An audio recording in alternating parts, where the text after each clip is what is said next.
శ్రీమతే రామానుజాయ నమః. శ్రీ గోదాదేవ్యై నమః. శ్రీరంగనాథాయ నమః.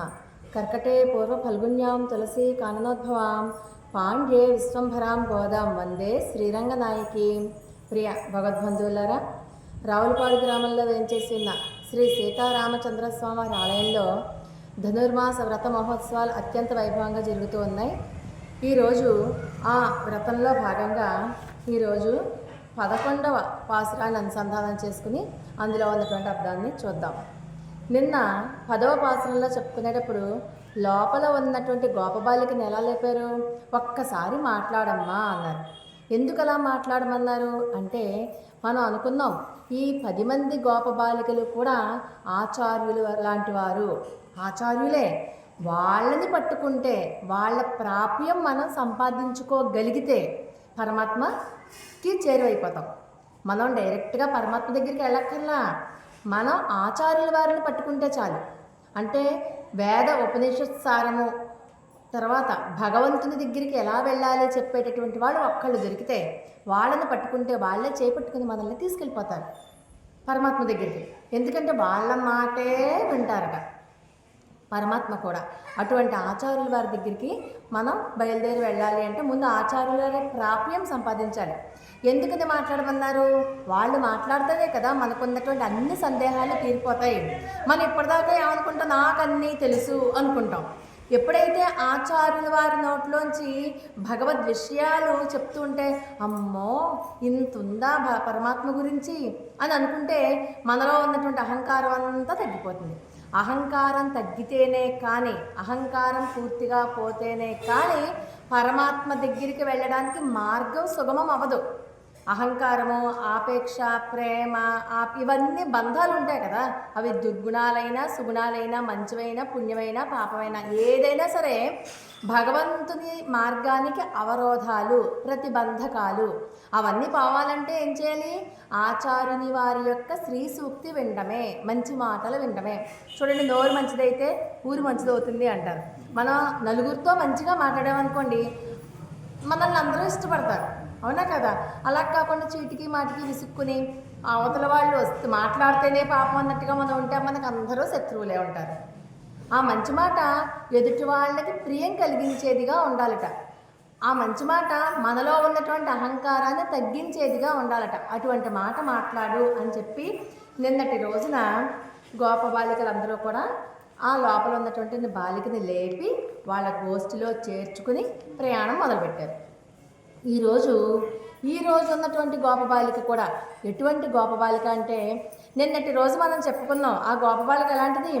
శ్రీకృష్ణుడే వచ్చి తన కోసం వ్రతం చేసి తనని పొందుతాడు అన్న ఉపాయం తెలిసినటువంటి గోపబాలిక. అందుకని అన్ని పనులు పూర్తయిపోయిన వాళ్ళు ఎలా విశ్రాంతి తీసుకుంటారో, కృతకృత్యులు అని చెప్పుకున్నాం కదా, అలాగా హాయిగా పడుకునుంది. ఈరోజు గోపబాలిక కూడా అటువంటి గోపబాలికే.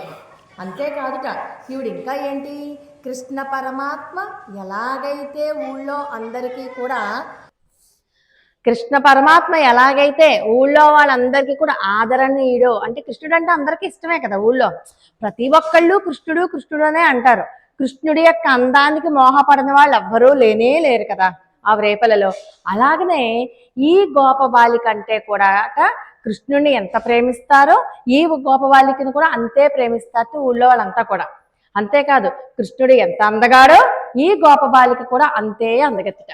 అందుకని చెప్పి కృష్ణుని యొక్క గుణాలను సరిపోల్చుకున్నటువంటి గోపబాలిక. ఇంకా ఏంటిట? కులము చేత, రూపము చేత, గుణము చేత కూడా అందగెత్తుట. కులము అంటే మనం ఇక్కడ క్యాస్ట్ అన్న పదం తీసుకోకూడదు.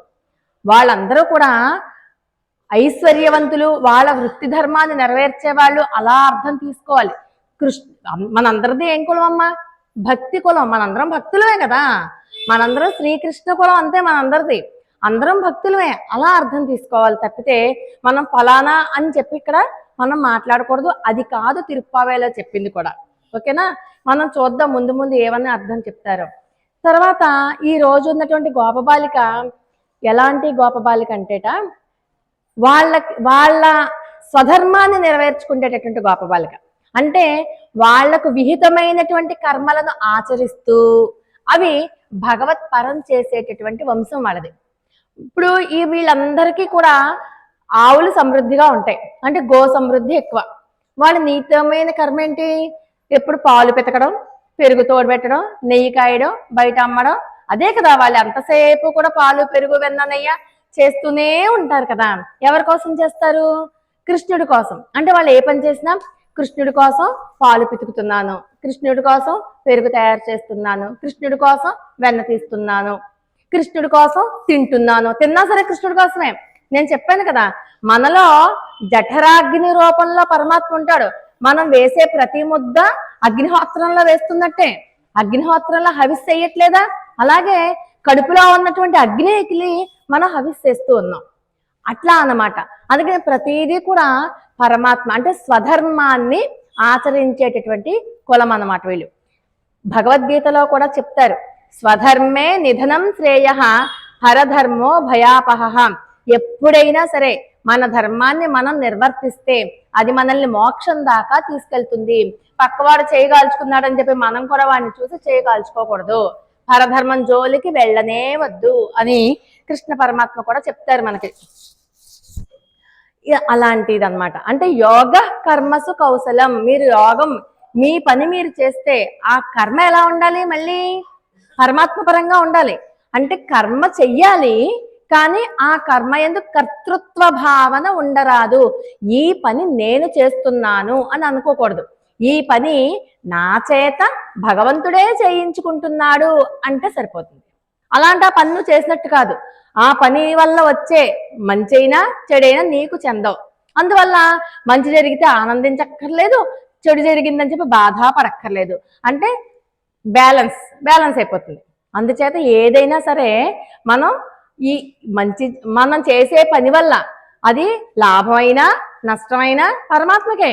అందుకని దానివల్ల మనం సంతోషించకూడదు, అయ్యో పని బాగా జరిగింది అని ఆనందించకూడదు, అయ్యో పని చెడిపోయింది అని బాధపడకూడదు. ఎందుకంటే పరమాత్మ చూసుకుంటాడు మనకే. ఏది జరిగినా మన మంచికే. మనకి ఏది కావాలంటే ఆయనే ఇచ్చినప్పుడు, ఇలా జరగడం కూడా ఆయన కోరిక అయినప్పుడు మనం ఎందుకు బాధపడాలి? అలా అనుకునేటటువంటి వంశంట ఈ రోజు ఉన్నటువంటి గోపబాలిక ఉన్నటువంటి వంశం. ఇంకాట వీళ్ళు ఇంకా ఏమనుకున్నారు? కృష్ణుడే తన దగ్గరికి వచ్చి తనల్ని పొందుతాడు అని అనుకుని ఏ పనులు చేయకుండా, అంటే నిర్వ్యాపార స్థితి, అంటే ఏ పనులు చేయకుండా కృష్ణుడే సర్వశాస్త్రాలు సర్వవేదాలు శ్రీకృష్ణ తత్వాన్ని బాగా ఎరింగించుకున్నటువంటి గోపబాలురు వీళ్ళంతా కూడా. నిన్నటి రోజును కూడా చెప్పుకున్నాం, సర్వవేదాలు కృష్ణుడే, సర్వ కార్యాలు కృష్ణుడే, సమస్త ఇష్టులు కృష్ణుడే అని నిన్నటి రోజును చెప్పుకున్నాం కదా. ఈ రోజు కూడా అంతే, కృష్ణ తత్వం బాగా తెలుసుకున్నటువంటి గోపబాలిక. ఇంకా మనకు బాగా తెలియాలి అంటే పోతన గారి భాగవతంలో చూడండి, గజేంద్ర మోక్షంలో ఒక పద్యం ఉంటుంది.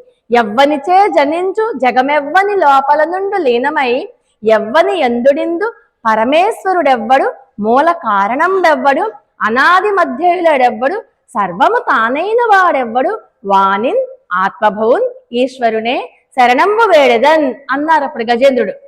అంటే ఆ తత్వం బాగా తెలుసుకున్నటువంటి గోపబాలిక అనమాట. ఈ లోకంలో ఏది జరిగినా అంత వాడికి తెలియకుండా జరగదు, జగత్ కారణాభూతుడు ఆయనే అని తెలుసుకునే తత్వం కలిగినటువంటి గోపబాలిక. అందుకని హాయిగా పడుకుంది. మీకు ఇంకా బాగా అర్థం అవ్వాలి అంటే కర్తృత్వ భావన అంటే ఈ గోపబాలిక ఈ గోపబాలిక కన్నగారు ఎలాంటి వాళ్ళు అంటే సర్వకాల సర్వావస్థల యందు కూడా కృష్ణుడి పనులు చేసి పెడుతూ ఉంటాడు. కొంతమంది కృష్ణుడితో ఉండి కృష్ణుడి పనులు చేస్తారు, కొంతమంది కృష్ణుడి దగ్గర లేకపోయినా కృష్ణుడు అప్పచెప్పిన పని కదా అని చెప్పి చేస్తూ ఉంటారు. ఉదాహరణకి భరతుడు ఏం చేశాడు చెప్పండి? రామచంద్రమూర్తి తనకు అప్పగించినటువంటి పని రాముడి పనిగానే భావించి చేశాడు. పాదుకా పట్టాభిషేకం చేశాడు. ఆయనే పట్టాభిషేకం చేసుకోవచ్చు, కానీ చేసుకున్నాడా? లేదు. ఈ రాజ్యం రాముడిది. రాముడు వచ్చాక రాముడికి అప్పగించేయాలి. అందుకని చెప్పి రామ పాదుకలు తెచ్చుకుని ఆ పాదుకకి పట్టాభిషేకం చేసి పాదుకలని అక్కడ సింహాసనం మీద పెట్టి మరీ రాజ్యపాలన చేశాడు. రాముడే రాజ్యపాలన చేస్తున్నట్టుగా.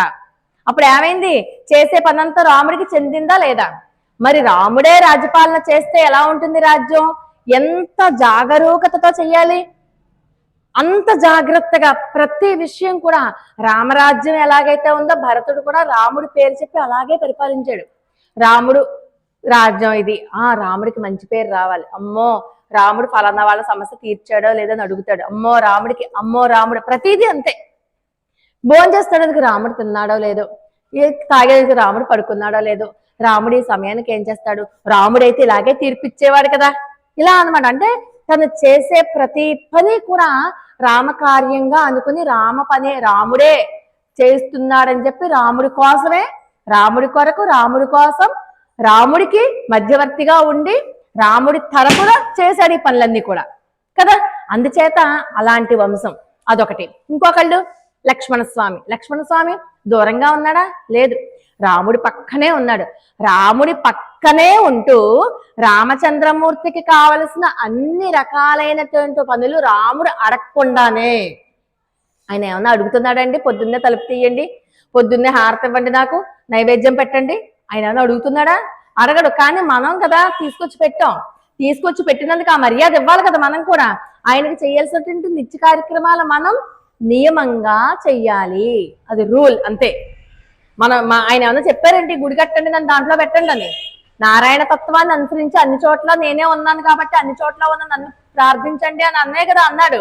మనం ఏం చేస్తాం, అన్ని చోట్ల ఉన్న ఆయనని చూడడానికి మన శక్తి సరిపోదు కాబట్టి ఆయనని ఒక చోట చూసుకుంటే మన మనసు కుదురుగా ఆయన దగ్గర ఉంటుంది కాబట్టి అది తెలుసుకుని కదా మనం ఆయన్ని లోపల పెట్టాం. పాపం పెట్టడమే కదా, తలుపులు కూడా తాళాలు వేసుకుని వెళ్ళిపోతాం కదా. ఎందుకని ఆయన భద్రత మన భద్రత కింద మనం భావించాం కాబట్టి. మన ఇంట్లోలాగా మనవాడిని మనం చూసుకోవద్దా? అట్లాగా లక్ష్మణస్వామి పక్కనే ఉండి శ్రీరామచంద్రమూర్తికి కావలసిన అన్ని రకాల సేవలు కూడా దగ్గరుండి చూసుకునేవాడు ఆయన. అది చక్కగా పర్వాలేదు, పక్కనే ఉన్నాడు కాబట్టి ఆయనకి ఏం కావాలంటే చూసుకోవచ్చు, అది అదృష్టం కూడాను. ఇప్పుడు భరతుడు అలా కాదు, దూరంగా ఉన్నా కూడా అదంతా రామకార్యం అని చెప్పి ప్రతి పని చేశాడు. ఈ గోపవంశంట అటువంటి గోపవంశంట, అంటే భరతునిలాగా ఎక్కడో ఉన్న కృష్ణుడికి ఇక్కడే ఉన్న వీళ్ళు ప్రతిదీ కృష్ణ పనిలాగా చేసేటటువంటి వంశంట ఇక్కడ ఉన్నటువంటి గోపవంశం. అటువంటి గోపవంశంలో పుట్టిన అమ్మాయి ఈ గోపబాలిక. అంతేకాదు అపురూపమైన సౌందర్యం. ఎంత సౌందర్యం అంటే కృష్ణుడు ఎంత అందగాడో ఈ అమ్మాయి కూడా అంత అందగత్తే. కృష్ణుడు ఎంత అందగాడో ఈ పిల్ల కూడా ఎంత అందగత్తే అంటే తన సౌందర్యంతో కృష్ణ పరమాత్మని పడగొట్టి దగ్గరికి తీసుకునేంత సౌందర్యం అన్నమాట. ఆ సౌందర్యం వెనకాల ఉన్నటువంటి ఇంకో విశేషార్థం మళ్ళీ చూద్దాం తర్వాత. ఇప్పుడు మనం చూడండి, ఈమె సౌందర్యానికి మిగతా గోప బాలికలందరూ అచ్చరు. ఇప్పుడు ఆడవాళ్ళ సౌందర్యం మగవాళ్ళని ఆకర్షిస్తుంది, మగవాళ్ళు అందంగా ఉంటే అబ్బాయి ఎంత బాగున్నాడు రా అని ఆడవాళ్ళు అనుకుంటారు, అది సర్వసాధారణం. కానీ ఇక్కడ అలా కాదు, ఆడవాళ్లే ఆ అమ్మాయి సౌందర్యానికి మోహించి పడిపోయేవారట. అంటే అబ్బాయి ఎంత అద్భుతమైన సౌందర్యం ఈ అమ్మాయిది అంటే, ద్రౌపదీదేవి సౌందర్యం అలా ఉండేదిట, రామచంద్రమూర్తి సౌందర్యం అలా ఉండేదిట. రామచంద్రమూర్తి సౌందర్యానికి పురుషులు కూడా మోహ పరవశులైపోయేవారట. ఆడవాళ్ళు సరే, పురుషులు కూడా, మహర్షులు, ఋషులు, విశ్వామిత్రులు లాంటి వాళ్ళు కూడా ఆ సౌందర్యం మాయలో పడిపోయారు. అంత అద్భుతమైన సౌందర్యం. అలాగే ద్రౌపదీదేవి కూడా అంతే, అంత అద్భుతమైనటువంటి సౌందర్యం. అలాంటి సౌందర్యంట ఈ గోపబాలికది. ఒక్కసారి పాసురాన్ని అనుసంధానం చేసుకుని అప్పుడు పాసురంలో ఉన్నటువంటి అసలైన అర్థం, దానికి వెనకాల ఉన్నటువంటి విశేషార్థం, ఈ రోజు ఉన్నటువంటి కథ అద్భుతమైనటువంటి కథ. అంటే దొంగతనం చేయడం కూడా తప్పు కాదు అంటాడు పరమాత్మ. అది ఎందుకు తప్పు కాదో, అసలు దొంగతనం ఎంత పాపం అండి, కదా పాపం కాదంటున్నాడే పరమాత్మ. సాక్షాత్తు శ్రీరంగనాథుడే చెప్పాడు అలాగా. చూద్దాం అసలు ఆ కథా విశేషం, ఏ ఆళ్వారు రూపంలో ఉంటారో ఆ విషయాలన్నీ కూడా మనం ఈరోజు తెలుసుకుందాం. ఆండాల్ దివ్య తిరువడిగలే శరణం. கத்து கரவை கடங்கள் பல கறந்து செத்தார் திரளை சென்று சரி செய்யும் கொத்தமொன்றில்லாத கோலர்தம் பொற்கொடியே பொத்தரவல்குல் புனமையிலே போதராய் சுத்தத்து தோளுமார் எல்லாரும் வந்து நின் மொத்தம் புகுந்து முகில் வண்ணன் பேர் பாடாம் சித்தாதே பேசாதே செல்வ பெண்டாட்டி நீ எத்து குரங்கும் பொருளே லோரெம்பாவாய். ఆండాల్ దివ్య తిరువడిగలే శరణం. ఇక్కడ చూడండి, కత్తు కరవే కణంగల్ పలకరందు అంటే ఇందాక చెప్పుకున్నాం కదా, గోపవంశం వీళ్ళది గొప్పది అని. లెక్క పెట్టలేని చాలా ఆవులు మందలు గల పాడి ఉందంట వీళ్ళకి. మీ ఇంట్లో పాడ ఎంత ఉంది అంటే 4 ఆవులో 4 గేదెలో ఏదో చెప్తాం, మన కౌంటింగ్ తెలుసు మనకి. 10 లేకపోతే 100 1000. వీళ్ళ ఇంట్లో అలా కాదుట, లెక్క పెట్టలేనన్ని ఉన్నాయట. అవి కూడా గుంపులు గుంపులుగా ఉన్నాయట. అంటే గుంపులు గుంపులు కూడా లెక్క పెట్టలేనండి, గుంపులతో ఉన్నటువంటి ఆవుల మంద ఉన్నటువంటి వంశంట. అంటే ఎంత ఐశ్వర్యవంతులో చూడండి. పైకి సంబంధించిన అర్థం ఒకసారి చూసేసుకున్నాక అప్పుడు వెళ్దాం. పైగా ఆవులన్నీ కూడా లేగ దూడలట. అంటే లేప్రాయంతో, వాటిని చూడంగానే మీరు వయసు 2 ఏళ్ళో 3 ఏళ్ళో 4 ఏళ్ళో చెప్తారు. అంటే ఎక్కువ వయసు ఉన్నటువంటి ఆవులు కాదు, నిత్య యవ్వనంతో ఉన్నటువంటి ఆవులట. అలాంటి ఆవులు మందలకి మరి పాలు పితకాలి కదా. అసలే కృష్ణ స్పర్శతో ఉన్నటువంటి ఆవులయ్యే బోళ్ళని పాలు ఇచ్చేస్తున్నాయి. ఒక్కళ్ళు పితికితే సరిపోతుందా? పైగా 2-3 ఆవులకి పాలు పితికేసరికి ఒంట్లో అంతా కూడా మొత్తం శక్తి అంతా పోతుంది. ఆవు పాలు తీయడం అంటే సామాన్యమైన విషయం కాదు, మీ అందరికీ కూడా తెలుసు కదా. అది ఎంత బలం ఉండాలి, ఎంత టెక్నిక్స్ తెలిసి ఉండాలి. 1, 2, 3, 4 తీయగలం, అన్ని 100 గుంపుల సమూహాలు ఉండాలి అంటే ఎంత భుజబలం ఉండాలి, ఎంత శక్తివంతుడై ఉండాలి, ఎంత బలమై ఉండాలి. ఎంత బలం ఉంటే అంత గుంపులు గుంపులు ఉన్న ఆవులకు పాలు పితకగలరు. పోని పాలు పితికారే అనుకుందాం, మరి ఆ ఆవులకి బయట నుంచి ఎవరైనా శత్రువులు ఉంటే ఎవరైనా కర్రతో కొట్టచ్చు, రాళ్లతో కొట్టచ్చు, ఏదైనా అపకారం కలిపెట్టచ్చు, లేకపోతే ఎవరైనా ఇంటికి తోలుకుపోవచ్చు. అంటే శత్రువులు రాకుండా కూడా అన్ని మందల ఆవుల్ని కాపలా కాయాలి కదా, అంత శక్తి ఉండాలి కదా. మళ్ళీ అంతమంది కాపలా కాసినప్పుడు కూడా యుద్ధ నీతి మాత్రం పోకూడదు ఎక్కడ. అంటే యుద్ధ నీతి అంటే ఏంటి? ఎదుటివాడు మనం యుద్ధం చేస్తున్నాం అనుకోండి, అవతల వాడి చేతిలో కూడా ఆయుధం ఉండాలి, మన చేతిలో కూడా ఆయుధం ఉండాలి. అలాంటప్పుడే యుద్ధం చేయాలి. అంతేగాని నిస్సహాయుల్ని బలహీనుల్ని యుద్ధంలో ఓడించేశాను నేనని చెప్పి జబ్బలు కొట్టుకోకూడదు, అది యుద్ధ నీతి కాదు. అంటే వీళ్ళకి అన్ని రకాలుగా శత్రువుల్ని ఎదిరించే ధైర్యం ఉందిట, భుజబలం ఉంది, యుద్ధ నీతి తెలుసు, ఎలాంటి శత్రువులనైనా పారద్రోలే టెక్నిక్స్ కూడా తెలుసుట. అటువంటి వంశం. అంతేకాదుట, ఈవిడ అందగత్తని చెప్పుకున్నాం కదా, మంచి కేశపాసాలు ఎంత అందంగా ఉంటాయంటే, నెమలి పించం మనం చూస్తూ ఉంటాం కదా, నెమళ్ళు చూడండి, పురివిప్పిన నెమలి ఎంత అందంగా ఉంటుంది, ఆవిడ కేశపాసం అంత అందంగా ఉంటుందిట. పుట్టలో పాము పడగవిప్పి పడుకున్నటువంటి పామును ఒక్కసారి ఊహించుకోండి. పుట్టలో మొత్తం తన శరీరాన్ని అంతటిని పెట్టేసుకుని పైకి తల మాత్రమే పెట్టి పడగ విప్పుతుంది, దాని మీద శ్రీకృష్ణ పాదాలు కనిపించేలాగా పుట్ట మీద ఇలా పడుకుంది అనుకోండి. అంటే మనకి పడగ ఒకటే కనబడుతుంది, మిగతా శరీరం అంతా పుట్టలో ఉంటుంది. అది ఎంత అందంగా ఉంటుంది నిజంగా. నిజంగా నాగుపామే చక్కగా కృష్ణ పాదాలతో మిలమలా మెరిసిపోతుంటుంది. పౌర్ణమి నాటి అందంలో చూడాలి. మనందరం భయపడతాం, కానీ నాకు చాలా భయం అనుకోండి, చెప్తున్నాను. అంత అందంగా పడగవిప్పి అంత ఎంత అందంగా ఉందో అంత అందంగా ఈవిడ నితంబం అంటే వెనకాల నడుము కింది భాగం అంత అందంగా ఉందిట. దీంట్లో స్త్రీ యొక్క ప్రతి అవయవాన్ని వర్ణించి చెప్తారు. ప్రతి అవయవాన్ని మనం పైకి కనిపించే గలీజు అర్థాన్ని తీసుకోకూడదు. నడుము సన్నగా ఉంది అంటే వైరాగ్యానికి సూచన, కేశపాసం అందంగా ఉంది అంటే భగవద్ వ్యామోహం, అంటే భగవంతుని మీద భక్తి ఎక్కువగా ఉందని అర్థం.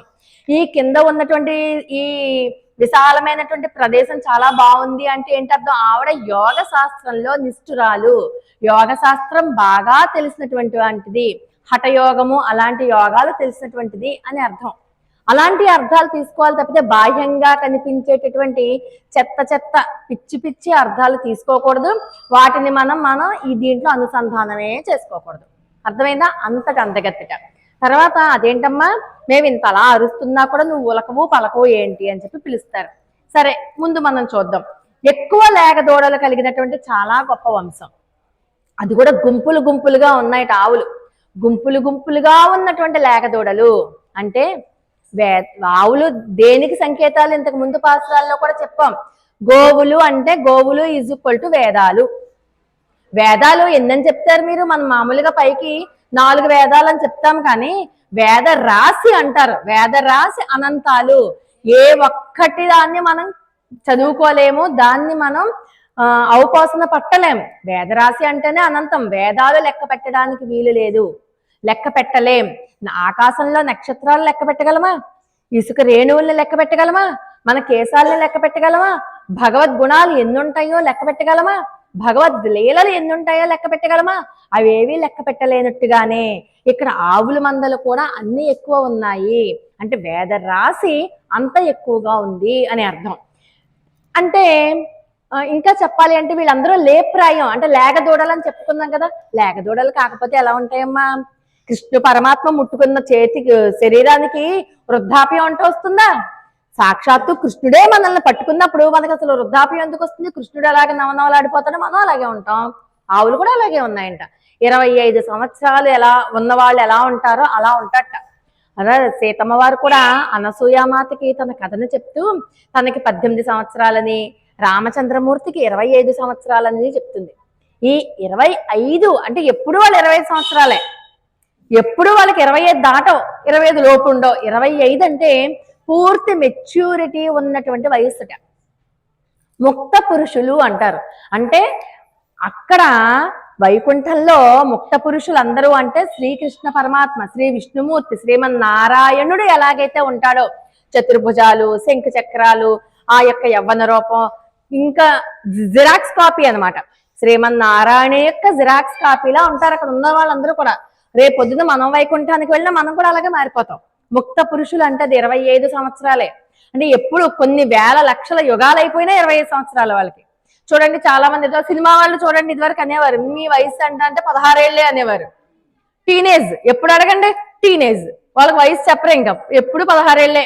అలాగా ముక్త పురుషుడి వయస్సు ఎప్పుడు 25. అంటే ప్రకృతి తత్వాలు 24, ఒకటేమో పురుషతత్వము, ఇవన్నీ కలుపుకుని 25 అని చెప్తారు మనకి గోపబాలికలంతా కూడా. అంటే ప్రకృతి తత్వాలు 24, ఒకటేమో జీవతత్వము. ప్రకృతి తత్వాలు అంటే పంచభూతాలు తెలుసు. పంచభూతాలు అంటే భూమి, ఆకాశము అవన్నీ తెలుసు కదా మనకి. వాటి నుంచి వచ్చేవేంటి? శబ్ద, రూప, రస, స్పర్శ, గంధాదులు. 5, 5, 10. పంచ జ్ఞానేంద్రియాలు, కర్మేంద్రియాలు 20. తర్వాత ఏంటి? మనస్సు, బుద్ధి, అహంకారము, ప్రకృతిని కూడా సూక్ష్మ రూపంలో వేసేసి 24 + 1 25. అది చెప్పడం కోసం చూడండి, 25 సంవత్సరాలు నా రాముడికి అని చెప్తారు సీతమ్మ వారు. అంటే ఏంటి? అప్పటికి పరిపూర్ణమైనటువంటి వయస్సు వచ్చింది. రావణాసురుణ్ణి చంపాలి అంటే ముక్త పురుషుడు అయ్యి ఉండాలి కదా, మనకి మెచ్యూరిటీ ఉండాలి కదా, ఆలోచించే జ్ఞానం ఉండాలి కదా. అంటే నా భర్త రావణాసురుణ్ణి చంపేట అంత వయస్సు ఉంది, పర్వాలేదు, బెంగ పెట్టుకోక్కర్లేదు ఆడవాళ్ళు అని ఇండైరెక్ట్ గా అనసూయామాతకి చెప్పారు. అమ్మవారికి, స్వామివారికి జరిగేది జరగబోయేది అంతా తెలుసు. ఆమె జగజ్జనని సీతమ్మ వారు అంటే మనం పైకి మామూలు మానవకాంతగా కనిపించినప్పటికీ కూడా జగజ్జనని కదా అమ్మవారు, ఆవిడకి అన్నీ తెలుసు. కాబట్టి 25 సంవత్సరాలు ఎవరికైనా 25. 25 సంవత్సరాలు వస్తే పరిపూర్ణమైనటువంటి మనిషి అని అర్థంట. అలాగా అన్ని అంత ఆవుల మందలు కూడా అంత లేబ్రాయంగా ఉన్నాయి, అంత లేతగా ఉన్నాయి, గుంపులు గుంపులుగా ఉన్నాయి.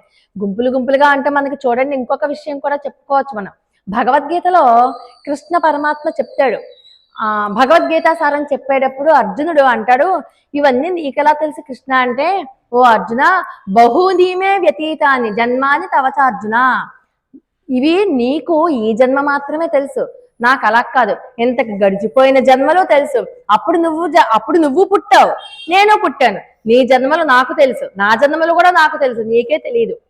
జన్మలు, మన మనిషి జన్మలు ఎంతవరకు, ఇప్పుడు మనకి ఎన్ని జన్మలు అయ్యాయండి మనవి తెలుసా? మనకి ఎన్ని కోట్ల కోట్ల కోట్ల జన్మలు ఎత్తితే ఏ పుణ్యవశాత్తు మనం మనిషిగా జన్మించామో. ఇక్కడ ఈ రోజు మనం ఈ ఆలయ ప్రాంగణంలో కూర్చుని తిరుప్పావై దివ్య ప్రబంధాన్ని చేసుకుంటున్నాం. అదంతా పూర్వజన్మ సుకృతం. మనం అనుకుంటే చేసేది కాదు. మనం అనుకుంటే మీరందరూ కూడా ఇక్కడికి వచ్చారు అంటే మన వల్ల అయిందేంటి?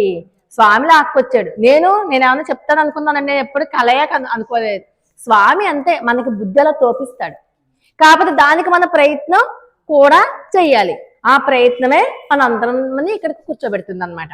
అందుకని చెప్పి బహునీమే వ్యతీతాన్ని జన్మాని తవచార్జున, ఎన్ని జన్మలు ఉన్నాయో లెక్క పెట్టలేం కదా, అన్ని ఆవుల మందలు ఉన్నాయట వీళ్ళింట్లో. సరే, అయిపోయిందా? ఇంకా ఏంటిట? సెత్తార్ తిరళైచెండ్రు సెరుచెయ్యం. ఆవులుంటే సరిపోయిందా? వాటికి పాలు పిండే శక్తి ఉండాలి కదా. అంటే ఎంత భుజబలం ఉండాలి వాళ్ళకి?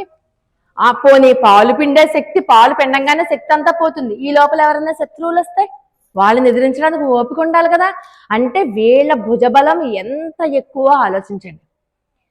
వీళ్ళ భుజబలం ఎంత ఎక్కువగా ఉందో చూడండి. శత్రువులు వచ్చి ఎదిరించినా కూడా పారద్రోలేటంతటి భుజబలం ఉంది.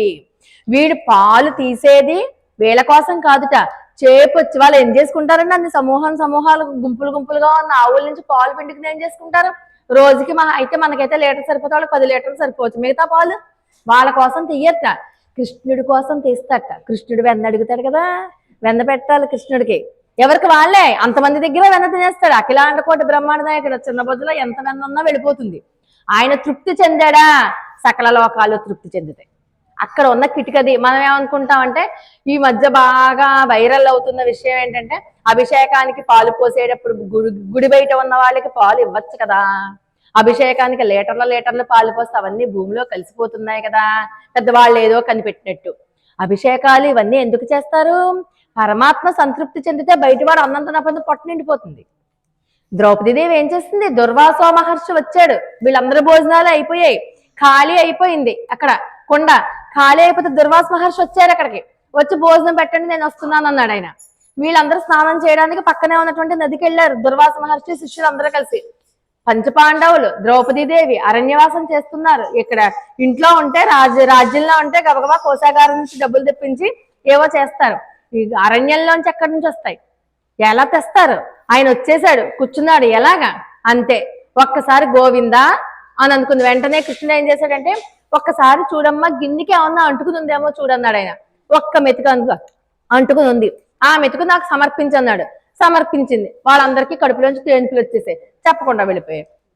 అంటే కృష్ణ పరమాత్మ సంతృప్తి చెందితే సకల లోకాలు సంతృప్తి చెందుతాయి. ఆ విషయం మనం పట్టుకోవాలి కదా. అందుకని వీళ్ళు పాలు, పెరుగు, వెన్న, నెయ్యి ఏం చేసినా కృష్ణుడి కోసమే, ఆవులు మేపినా కృష్ణుడి కోసమే, ప్రతి పని కృష్ణార్పణం, కృష్ణుడి కోసమే చేస్తారు. మరి అలాంటి వాళ్ళకి శత్రువులు అన్నారు ఎందుకని? ఆవులకి శత్రువులు ఎలాగో కాస్తాం, మరి ఇక్కడ శత్రువులను ఎదిరించే గోపకులకి శత్రువులు ఎవరుంటారు? కృష్ణ పరమాత్మకి ఎవరైతే శత్రువులో అదేంటి, కృష్ణుడికి శత్రువులు ఏంటి? కృష్ణుడు అందరి పట్ల సమత్వభావాన్నే కదా కలిగి ఉండాలి. కృష్ణుడికి శత్రువులు ఉండకూడదు, మిత్రులు ఉండకూడదు. మరి కృష్ణుడికి శత్రువులు ఎవరు అంటే, తన భక్తులకి ఎవరైతే శత్రువులో వాళ్ళని తను కూడా శత్రువుగా చూస్తాడు. రాయబారానికి వెళ్ళాడు కృష్ణ పరమాత్మ, రాయబారం చేశాడు. రాయబారం చేస్తున్నప్పుడు కృష్ణుడు వీళ్ళకి పూర్తి నమ్మకం లేకపోయినా వాసుదేవుడు జగత్ కళ్యాణ కారణభూతుడు, ఆయన మహాత్ముడు, ఆయనే భగవంతుడని భీష్మ పితామహులు, ద్రోణాచార్యులు అలాంటి వాళ్ళకి తెలుస్తుంది కదా. వాళ్ళు ఏం చేశారు? దుర్యోధనుడు విందుకు ఆహ్వానించాడు కృష్ణ పరమాత్మ వచ్చాడని, అలాగే ద్రోణాచార్యుడు ఆహ్వానించాడు, భీష్మాచార్యుల వారు రమ్మన్నారు, ఎవ్వరింటికి వెళ్లకుండా విదురుడి ఇంటికి వెళ్ళాడు. అడుగుతాడు, అదేంటయ్యా నేను రాజుని మహారాజుని, నువ్వు వస్తే నా ఇంటికి రావాలి, లేకపోతే పెద్ద ఆయన భీష్మ పితామహులు ఉన్నారు వాళ్ళ ఇంటికైనా వెళ్ళాలి, లేకపోతే గురు ద్రోణులు ఉన్నారు వాళ్ళ ఇంటికైనా వెళ్ళాలి, వాళ్ళ ముగ్గురిని కాదని చెప్పి విదురుడి ఇంటికి వెళ్ళావేంటి? ఆయన దగ్గరే ఉంది, మేం పెడితే తినేవాడు, ఆయన దగ్గర ఏమీ లేదు కదా, మీరెందుకు అక్కడికి వెళ్ళారు అని అడుగుతాడు. అడిగితే వెంటనే కృష్ణ పరమాత్మ అంటాడు, రాజేంద్ర ఆదరం బడుగవలేను గాని అన్నం బడుగ పని ఏమి, ఆదరము శాశ్వతమయ్యుండు అన్నంబు జాములో జీర్ణంబగు, ఎవరికి కావాలయ్యా నువ్వు పెట్టే అన్నం, నిమిషంలో జీర్ణం అయిపోతుంది అది, నువ్వు ఆదరంగా ప్రేమగా ఎప్పుడైనా మాట్లాడావా? అదీగాక నీకు పాండవులు శత్రువులు, పాండవులు నన్నే శరణు పొంది ఉన్నారు, వాళ్ళు నన్నే ఆరాధిస్తున్నారు, నా భక్తులు వాళ్ళంతా కూడా నాకు ఇష్టలు, నా పాండవులకు నువ్వు శత్రువువి కాబట్టి నువ్వు కూడా నాకు శత్రువుతో సమానం పొమ్మన్నాడు. అంటే పరమాత్మకి ఎంతసేపు భక్తులే కావాలి. భక్తులు తనకు అపకారం చేసినా ఊరుకుంటాడు, కానీ తన భక్తులకి ఏదైనా అపకారం చేస్తే సహించడు పరమాత్మ.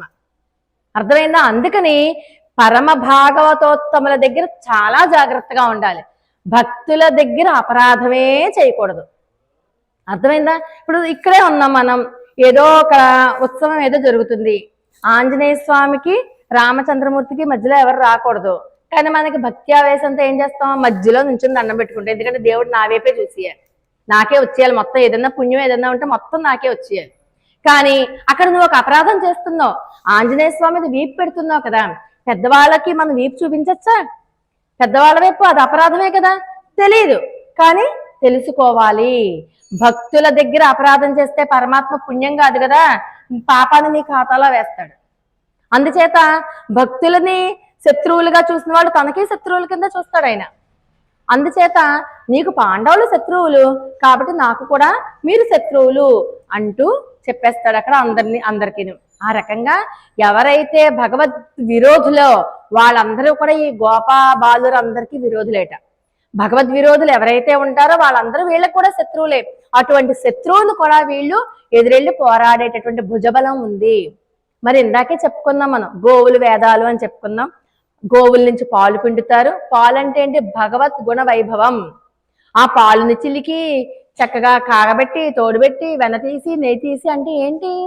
అవంతా కూడా వాళ్ళు వేదాల నుంచి సారాన్ని వాళ్ళు గ్రహించి ఆ సారంలో ఉన్నటువంటి మంచి మంచి పాయింట్లు మనకి సులభంగా జీర్ణమయ్యేలాగా వెన్నపూసం తీసి మనకి ఇస్తున్నారు. పాలు కంటే వెన్న తొందరగా అరుగుతుంది తెలిసిన, పాలు అరగవు.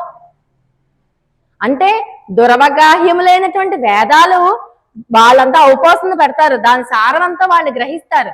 గ్రహించి సులభంగా జీర్ణం అయ్యేలాగా వెన్నపూస లాంటి విషయాలు, భగవద్ విషయాలని మనకు అందిస్తారు. ఎందుకని? అవైతే మనం తొందరగా, మనం కూడా వేదాలు చదవాలంటే కష్టం కదా. పైగా ఆడవాళ్ళకి వేదాలు ఉపనిషత్తులు చదివే అర్హత ఉంటుందో ఉండదో కదా. అందుకని అంత కష్టం మనం ఎందుకు పడాలి కనుక ఆచార్యుల వారు ఏం చేస్తారు? వాళ్ళు గ్రహించిన జ్ఞానాన్ని శిష్యులకి సులభంగా అర్థమయ్యేలాగా చక్కగా అందిస్తారు వెన్నలాగా. దాన్ని మనం పట్టుకోగలిగితే చాలు. అందుకని ఆచార్యుని వారి యొక్క దివ్య పాద పద్మాలు పట్టుకున్నామా పరమాత్మ దొరికేస్తాడు మనకి. చాలా సులభంగా పరమాత్మ దాకా వెళ్ళక్కర్లా, ఆచార్యుల వారి దగ్గరికి వెళ్ళగలిగితే చాలు. అలాగా చెప్తారనమాట. అందుకని ఆచార్యుల వారికి భుజబలం కూడా ఉండాలి. ఎలాంటి భుజబలం? తన శిష్యులకి ఎవరైనా శత్రువులు, తన శిష్యులకి శత్రువులు ఎవరుంటారు? మీరు చదువుకోవడానికి వెళ్ళారు, మనకి శత్రువులు ఎవరుంటారు అంటే మనలో ఉంటాయి చూసారా, కామ క్రోధ లోభ మోహ మద మాత్సర్యాదులు మనల్ని చదువుకోకుండా అడ్డగిస్తూ ఉంటాయి. పొద్దున్నే లేవాలి అంటే చదువుకోరా, 4 గంటలకు లేపుతాను అంటాం. 4 గంటలకు లేవాలంటే బద్ధకం, అదొక శత్రువు. బద్ధకంతో నువ్వు లేవకుండా కూర్చుంటే నువ్వు చదువులో వెనకబడిపోతావు. 4 గంటలకి బ్రాహ్మీ ముహూర్తం సమయం, ఆ సమయంలో చదువుకుంటే నీకు చాలా బాగా వస్తుంది. 2-3 గంటలు చదివేది ఒక 10 నిమిషాలు చదివితే వంట పడుతుంది అని చెప్తాం. కానీ పొద్దున్నే లేవాలంటే శరీరం సహకరించదు, బద్ధకం, తర్వాత చదువుకోవచ్చులే, నిర్లక్ష్యం. ఇవే మరి శత్రువులు అంటే. మనం వాటిని పట్టుకుని అలాగే పడుకుంటూ పోయేందుకు మనం కూడా కాసేపు పడుకోనివ్వే, పాపం 7 గంటలకు లేస్తాడులే, ఇప్పుడే చదివేసుకుని ఏం చేస్తాడు, పరీక్షలు ఇంకా ఇప్పుడో ఏప్రిల్లో ఉన్నాయి, ఇప్పుడే డిసెంబర్ కూడా రాలేదు, పూర్తవ్వలేదు కదా, పర్వాలేదులే అని అన్నామే అనుకోండి, మన రూపంలో కూడా శత్రువు వాడికి తయారైనట్టే. ఇప్పుడు ఎప్పుడో పరీక్ష రాసేదానికి ఎప్పటి నుంచి చదువుకోవాలి కదా. ఏ రోజు పాఠాలు ఆ రోజు చదివేసుకుంటే అప్పుడు నువ్వు కష్టపడక్కర్లేదు కదా. ఆ చదువుకునేది ఏదో తెల్లవారుజామున లేచుకుని 2 గంటలు 4 to 6 చదువుకుంటే చాలు. బాగా ప్రింట్ లాగా ఉండిపోతాయి మైండ్లో. అవి మర్చిపోం. ఇంకా మనం లెక్కలంటే కష్టమైన వాళ్ళు తెల్లవారుజామున ప్రాక్టీస్ చేస్తే ఖచ్చితంగా సక్సెస్ అవుతారు. అందుచేత ఆ ప్రాక్టీస్ చెయ్యాలి. ఆ ప్రాక్టీస్ చేయకుండా ఆపే శక్తులే శత్రువులు.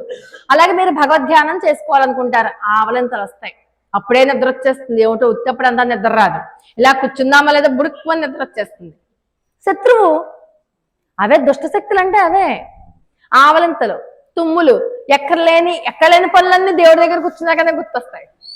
అవునా కదా? అవే శత్రువులు అంటే అవి రాకుండా ఉపాయాలు చెప్తారనమాట ఆచార్యుల వారు. అలాగే మనం దైవధ్యానంలో కూర్చుంటే ఇంకా రకరకాలైనటువంటి ఆటంకాలు ఎదురవుతూ ఉంటాయి.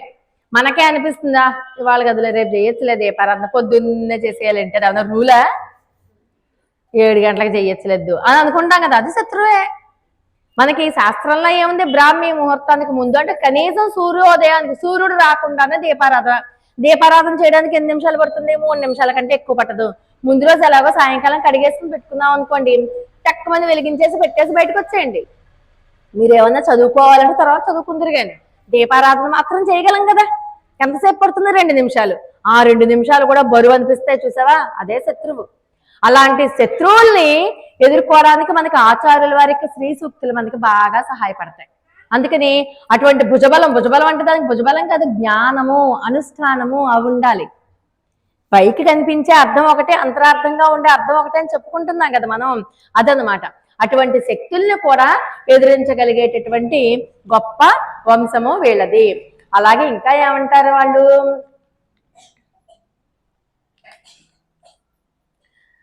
మళ్ళీ పైగట కొత్త మొండ్రల్లాద పౌలర్థం కొర్కొడియే అంటేట ఏ దోషము లేని గోపాల వంశంట.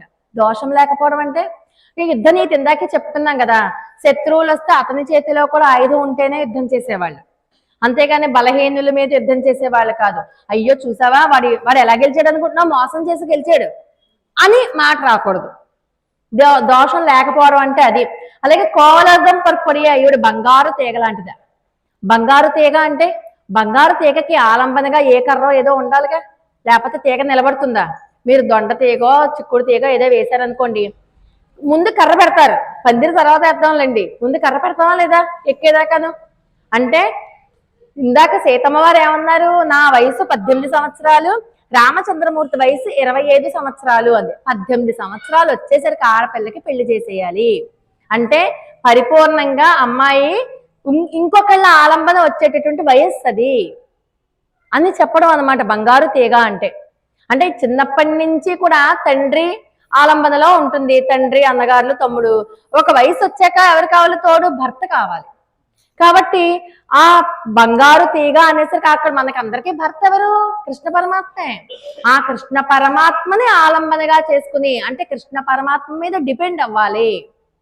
డిపెండ్ అయినటువంటి గోప బాలిక. ప్రతి పని కృష్ణుడే అనుకుని చేస్తున్నప్పుడు మనం కూడా కృష్ణుడి మీద ఆధారపడతాం కదా, ఏం జరుగుతుందో జరిగింది కృష్ణుడే చూసుకుంటాడులే. అలాగా కృష్ణుడు అంటే ఈమెకి పెళ్లి వయస్సు వచ్చేటటువంటి బంగారు తీగ. అంతేకాదు ఈవిడ నడుము చాలా సన్నగా ఉందిట, అంటే వైరాగ్యం కూడా ఉంది ఈమెకి. వైరాగ్యం కూడా ఉన్నటువంటి మంచి అందగత్తె. పైగాట విపరీతమైన అందం చెప్పుకున్నాం కదా. స్త్రీ సౌందర్యం మామూలుగా చూడండి, మన సౌందర్యాన్ని ఎవరైనా బాబాయ్ ఎంత అందంగా ఉన్నారంటే మీరంటే మనలో మనం సిగ్గుపడిపోతాం, అవునా? పైగా ఈమె సౌందర్యం, స్త్రీ సౌందర్యం ఎవరిని ఆకర్షించడానికి, పురుషుల్ని ఆకర్షించడానికి. ఇక్కడ పురుషుడు పురుషోత్తముడు అంటే ఎవరు, కృష్ణ పరమాత్మ. అమ్మా నీ సౌందర్యం నిన్ను పరమాత్మని ఆకర్షించుకుని పరమాత్మ దగ్గరికి మమ్మల్ని కూడా దగ్గర చేయమని, అంతేగాని నీ సౌందర్యంతో పరమాత్మని మాత్రమే నువ్వొక్కదాన్ని పొందడానికి కాదు. నీ సౌందర్యం దేనికి, కృష్ణుడిని నీ సౌందర్యంతో ఆకర్షించుకో. మాకు అంత సౌందర్యం లేదుగా, నీ అంత అందగత్తెలో అయితే మేం కాదు. కాబట్టి నువ్వు నీ దగ్గరికి వస్తే పరమాత్మ ఒక్కసారి మా వైపు కూడా చూస్తాడు కదా. మొన్న అనుకున్నాం కదా, మనం ఒక్కళ్ళ కోసం వస్తే చాలు, మనం ఇంతమంది కూర్చున్నాం, ఎవరి కోసమో వస్తే చాలు, పక్కన మనల్ని కూడా చూస్తాడా, చూడ్డా కృష్ణుడు చూస్తాడు. కాబట్టి నీ సౌందర్యం దానికోసం ఉపయోగించాలి. పైగా ఉత్తర ఒలుగులు పొనమైలే పోదరాయ్, ఎలా ఉందిట, ఈ పుట్టలో పాము తన శరీరాన్ని అంతటిని చుట్టాలు చుట్టాలుగా చుట్టి పెట్టేసి పై ఒక్కటి పడగ విప్పినట్టుగా ఎలా ఉందో వెనకాల భాగమే కనబడుతుంది వీళ్ళకి, ఎదర భాగం కనిపించట్లేదు. వెనకాల నుంచి వర్ణిస్తున్నారు అమ్మవారిని. అందుకే కేశపాస వర్ణన వెనకాల నుంచి ఉంటుంది, కేశపాసము వీపు ఇవే కదా కనబడతాయి, అది చెప్తున్నారు. అంటేట మనకి ఇక్కడ వెన్నుపూసకి కింది భాగంలో, నడుముకి కింద భాగంలో మూలాధార చక్రం ఉంటుంది. అక్కడ మూలాధార చక్రం ఉంటుంది. కొండలిని ఎలా ఉంటుందంటే చుట్టలు చుట్టుకుని ఉంటుంది. పాము ఎలాగైతే చుట్ట చుట్టుకుని ఉంటుందో అలా ఉంటుందిట. ఆ మూలాధారం, స్వాధిష్టానం, మణిపూరం, అనాహత, విశుద్ధి, ఆజ్ఞ, సహస్రారం, ఇవి మన శరీరంలో ఉండే చక్రాలు. అంటే ఈవిడికి యోగ శాస్త్రంలో నిష్ణాతురాలు. అటు వేదసారము తెలిసినటువంటి వంశంలో పుట్టినామె, ఇటు యోగ శాస్త్రంలో నిష్ణాతురాలు. అందుకనే మూలాధారంలో ఉన్నటువంటి కొండలిని జాగృతం చేసి ఒక్కొక్క దాన్ని పైకి లేపుకుంటూ సహస్రారంతో కనెక్ట్ చేయాలి. ఎప్పుడైతే నీ కుండలిని సహస్రారంతో కనెక్ట్ అవుతుందో అక్కడ నీకు సహస్రదళ పద్మంలో శ్రీకృష్ణ పరమాత్మ యొక్క దివ్య దర్శనం కలుగుతుంది. అటువంటి దర్శనంలో ఉండి శ్రీకృష్ణ పరమాత్మతో రమిస్తూ క్రీడిస్తూ ఆనందిస్తూ ఉన్నటువంటి ఆ అవతారం అన్నమాట వెనకాల నుంచి వీళ్ళు చెప్పేటటువంటి వర్ణన అంతా కూడా. అంతేగాని జగన సౌందర్యము, వెనకాల వీపు, సన్నని నడుము, వాళ్ళది మనకు కవులేదో వర్ణిస్తారు, అది వర్ణన కాదు, ఇది వర్ణన. అలాగే కేశపాసం, కేశాలు కూడా నెమలిపించం ఎంత అందంగా ఉంటుందో అంత అందంగా ఉన్నటువంటి కేశపాసం. అంటే ఆ కేశపాసంతోనే కృష్ణుని కట్టేసింది. అంటే భగవద్ వ్యామోహం ఎక్కువగా ఉంది. సర్వకాల సర్వావస్థల ఎందునో భగవంతుడే అని అనుకుని ఈవిడ ధ్యానంలో కూర్చుని డీప్ మెడిటేషన్ చేస్తే మూలాధారం జాగృతం అవుతుంది, కుండలిని జాగృతం అవుతుంది. కుండలిని జాగృతం అయితే ఒక్కసారి అది నెమ్మదిగా స్వాధిష్టానం, మణిపూరం, అనాహత, విశుద్ధి, ఆజ్ఞ దాకా వెళ్ళిపోతుంది. ఆజ్ఞ నుంచి సహస్రారానికి కనెక్షన్ ఉండదు, ఇక్కడి నుంచి కనెక్షన్ ఉంటుంది, ఇక్కడి నుంచి ఇక్కడికి మాత్రం చాలా కష్టం. అటువంటి కష్టతరమైనటువంటి సాధన చేసి పరమాత్మ పరమ పురుషుడైనటువంటి కృష్ణ పరమాత్మని చేరుకుంది ఇక్కడ దర్శనం అవుతుంది. అటువంటి గొప్ప యోగం కలది ఈనాటి గోపబాలిక అని చెప్తున్నారు. అంటే పరమ పురుషుని యొక్క దర్శనం చేత నీ శక్తి సహస్రారము పరిపూర్ణంగా వికసించింది. అటువంటి ఆనందంలో ఉన్నటువంటి బాలిక నువ్వు మమ్మల్ని కూడా అటువంటి ఆనందాన్ని మాకు కూడా కలగజేయి, మాకు కూడా అటువంటి యోగ రహస్యాలన్నీ తెలియచేయి, నువ్వు ఒక్కదానివే ఆనందించడం కాదు అని చెప్తున్నారు ఈనాటి గోపబాలికతే. అలాగే ఇంకేమంటారంటే, పోదరాయ్ లేచి రావమ్మా, నీ అందం మేము చూడాలనుకుంటున్నావు, నువ్వు ఎంత అందగత్తు కదా, మరి బ్యాక్ సైడ్ కదా ఉంది, వెనకాల భాగమే కనబడుతుంది, ఒకసారి లేచి రావమ్మా, నువ్వు లేచి వస్తే నీ నడకలో ఉన్నటువంటి అందం మేము చూస్తాం. చాలా అద్భుతంగా నడుస్తుందిట, హంసలాగా నడుస్తుందిట. ఆ నడకలో ఉన్నటువంటి అందాన్ని మేము చూస్తే మా కళ్ళు ఎంత అబ్బాయి ఎంత అందంగా నడుస్తోందని చెప్పి మనం కూడా ఆనందిస్తాం కదా. అందుకని చెప్పి ఒక్కసారి లేచిరా, నీ దివ్యమంగళ విగ్రహం చూడాలని చెప్పి మేము తహతహలాడిపోతున్నాం. అందుకని ఆచార్యుల వారి దివ్యమంగళ విగ్రహం చూడాలని కోరుకోవాలి. అలాగే ఇప్పుడు నడిచి వచ్చి మా బృందంలో చేరు అనగానే అంటుంది లోపల ఉన్నటువంటి గోపబాలిక, ఏమర్రా అందరూ వచ్చేసారా అని అడుగుతుంది. మనం అంటాం కదా, బస్ టైం అయిపోతుందంటే అందరూ వచ్చారా నేను ఒకదాన్నేనా అంటాం, లేదులే ఇంకొక అబ్బాయి అమ్మాయి కూడా రాని వస్తానులే అంటాం కదా. అలాగే అందరూ వచ్చేసారా అని అంటున్నా. ఆ సుత్తోళ్ళు మారు ఎల్లారు మంది ఆ చుట్టాలు అందరూ వచ్చేసారు రా. చుట్టాలంటే ఎవరు భగవద్భక్తులే. అందరికీ కూడా ఒకే మైండ్ సెట్ అన్నమాట. నాకు కృష్ణుడు కావాలి, మీకు కృష్ణుడు కావాలి, మీకు మీకు మీకు అందరికీ కృష్ణుడే కావాలి. అందరి మైండ్ సెట్ ఒకటే, మనందరి మనోభావాలు కలిసాయి అనుకోండి, మనందరం చుట్టాలమే కదా. అలాగా నీతో చుట్టరికం కలిగిన వాళ్ళందరూ వచ్చేసారు రా, అందరూ రేపల్లిలో ఉన్న వాళ్ళందరూ నీకు చుట్టాలే కదా, అందరితోనూ నువ్వు చక్కగా ఆదరణీయురాలే కదా. కృష్ణుడిని ఎంత బాగా ఇష్టపడ్డారో ఈవిని కూడా అంత బాగా ఇష్టపడుతున్నారు కదా, కాబట్టి అందరూ వచ్చేసారు రా. ఎక్కడికి వచ్చారు అనుకుంటున్నావు? నీ వాకిలికే వచ్చారు, నిన్ మొత్తం పుగుందు, నీ దగ్గరికే నీ వాకిలికే వచ్చారు. ఆ వాకిలి ఎటువంటి వాకిలి, ఎంత గొప్ప వాకిలి, కృష్ణ పరమాత్మని రోటి చేత కట్టి వేయించుకున్నటువంటి వాకిలి రేపల్లంతా కూడా. కృష్ణ పరమాత్మకి ఇటువంటి రేపల్లే ఇష్టంట. వైకుంఠంలో ఏముంది, వైకుంఠంలో తనకి ఏమీ లేదు, అందరూ అన్ని పనులు చేసేస్తున్నారు, తను కనీసం ఏ ఆటలు ఆడుకోవడానికి లేదు, ఎవరితోటి చక్కగా జలకాలు ఆడడానికి లేదు, అందరూ తననేమో గౌరవించేస్తూ ఉంటారు, అయ్యా అయ్యా అయ్యా అంటును, స్వామి స్వామి ఏం కావాలి స్వామి, ఇది కావాలి అది కావాలి అది కావాలని. అదే రేపలలో అయితే అందరితో ఆడుకోవచ్చు, దోబూచులు ఆడచ్చు, వెన్న దొంగతనం చేయొచ్చు, కుండల్ని రాళ్లతో కొట్టచ్చు, ఎన్ని రకాల ఆటలున్నా యశోదమ్మ చేత రోట కట్టి వేయించుకున్నాడు కదా, ఆ రేపల్లో ఉన్నటువంటి ప్రాంగణమే కదా. రేపల్లలో మనకి లీలాసుకులు అంటారు శ్రీకృష్ణ కర్ణామృతంలో, ఉపనిషత్ ప్రతిపాద్యమైనటువంటి పరతత్వము రేపల్లలోనే రోట కట్టి వేయించుకున్నాడు. అవురా ఎంత అదృష్టం రా యశోదది, ఎంత అదృష్టం రేపల్లది. మరి ఇప్పుడు ఏది గొప్పది, రేపల్లె గొప్ప వైకుంఠం గొప్ప?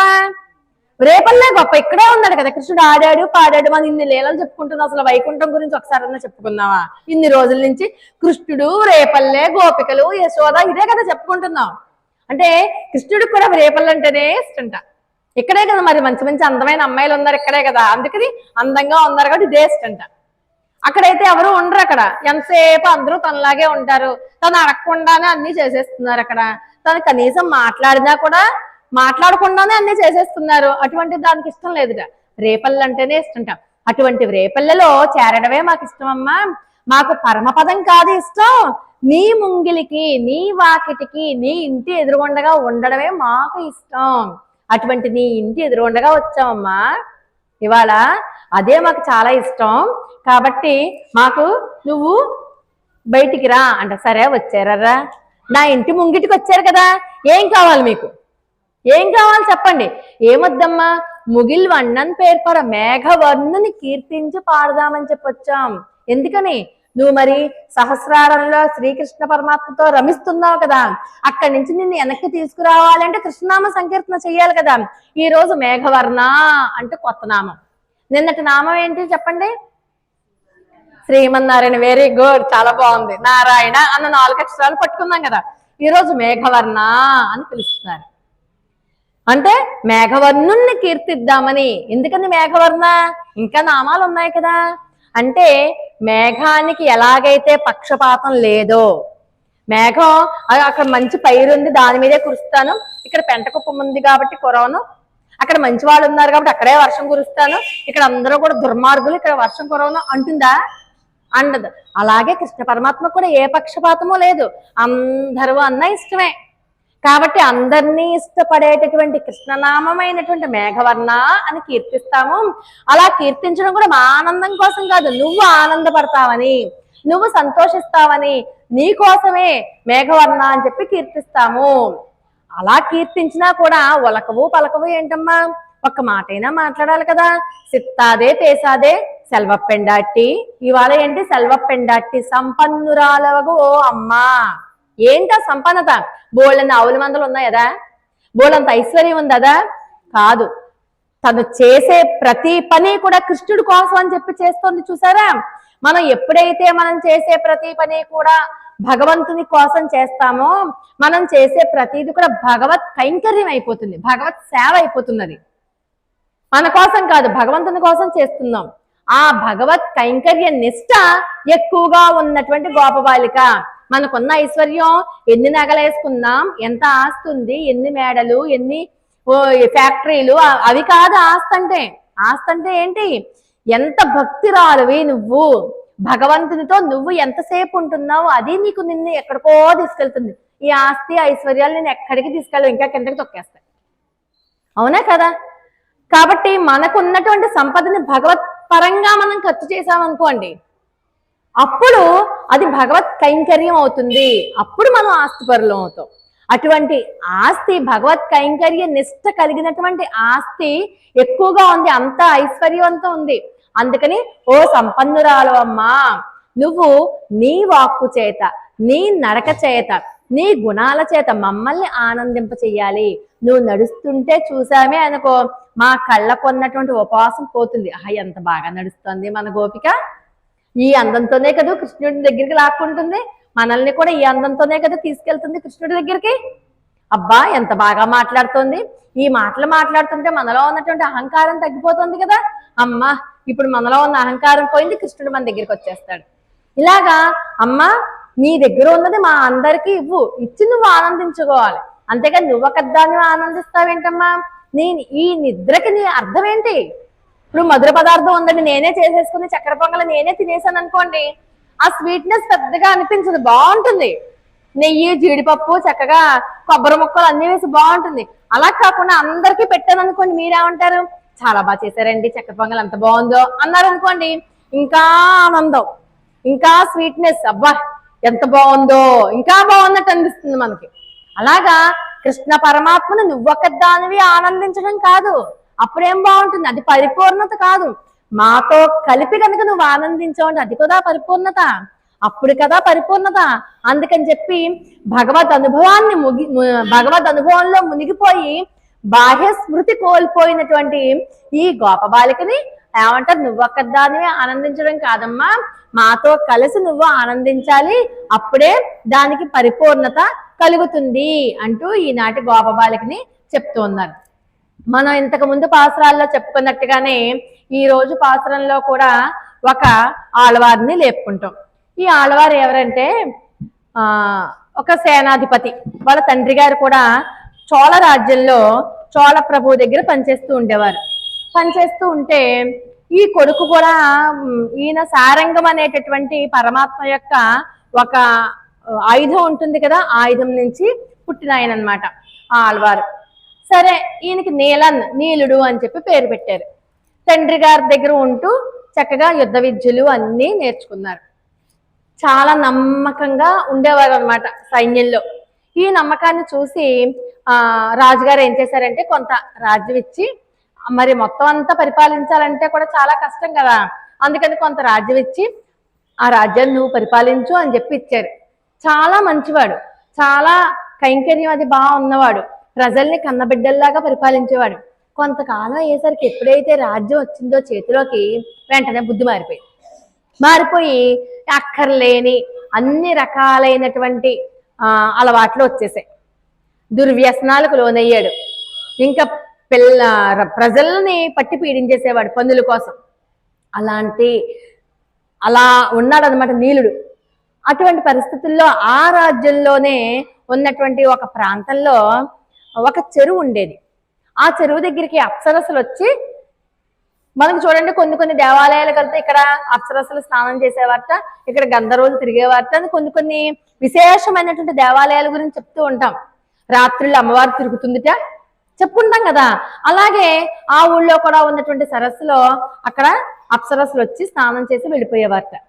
వెళ్ళిపోతూ అదేదో సినిమాలో చూడండి, ఒక అప్సరస ఉండిపోతుంది, మిగతా వాళ్ళందరూ వెళ్ళిపోతారు కదా. అలాగే జరిగింది ఈవిడ విషయంలో కూడా. వాళ్ళకి కూడా రూల్స్ ఉంటాయిగా. ఈ సమయంలోనే వస్తే స్వర్గద్వారాలు తీసుంటాయి, ఆ సమయం దాటితే నువ్వు భూలోకంలోనే ఉండిపోవాలి, ఏవో రూల్స్ ఉంటాయి కదా మనకున్నట్టుగానే. అలాగే పాప ఆవిడ ఉండిపోయింది, అందరూ వెళ్ళిపోయారు. ఆవిడకి ఇంకెక్కడికి వెళ్ళాలో ఏం చేయాలో తెలియకుండా అలా తిరుగుతూ ఉంటే, అప్పట్లో మరి వీళ్ళందరూ కూడా ఏది కావాల్సి వచ్చినా అడవిలోకి వెళ్ళి తెచ్చుకోవాలి కదా. అక్కడ ఉన్న బ్రాహ్మణులు ఏంటి, ఋషులు ఏంటి, ఎవరైనా సరే అక్కడ. అందుకని ఒక బ్రాహ్మణుడు ఏం చేశాడంటే, అక్కడికి వెళ్ళి ఆ పువ్వులు ఈ పువ్వులు కోసుకుందాం అని చెప్పి వెళ్తే, ఇక్కడ ఈమె కలవ పువ్వు చేతిలో పట్టుకుని తిరుగుతోందిట ఒంటరిగా.